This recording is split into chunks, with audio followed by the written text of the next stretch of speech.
Hallo Leute, guck mal hier, was wir geshoppt haben. Er war wieder am Shopping.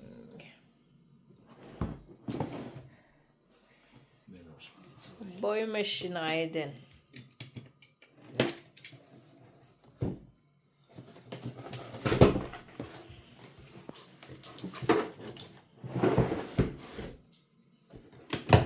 Ubushize twatumije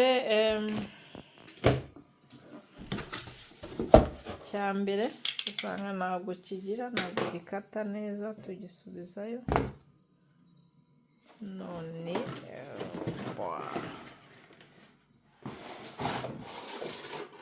twatumije ikindi. Iki ni cyo umuntu akatisha ibiti ku ruhande bikamera neza.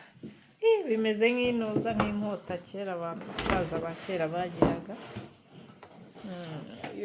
Aber das ist anderes, ne? Klar.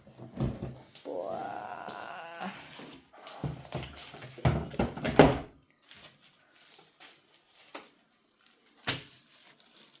Was steht da?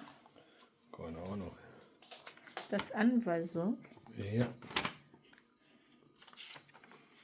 Tugiye gusoma turebe uko bikora.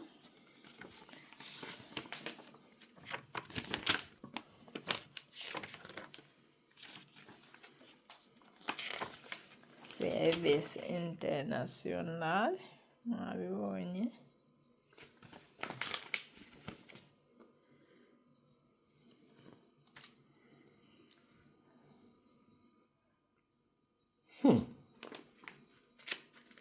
Kommst du nicht klar?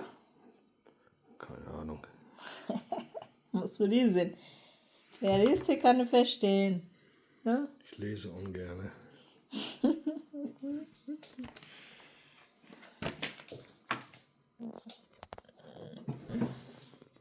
Eigentlich denke ich, so ist einfach. Die hier rein, hier so reingestopft und dann ist sie fertig. Ja. Am Strom stecken, ne?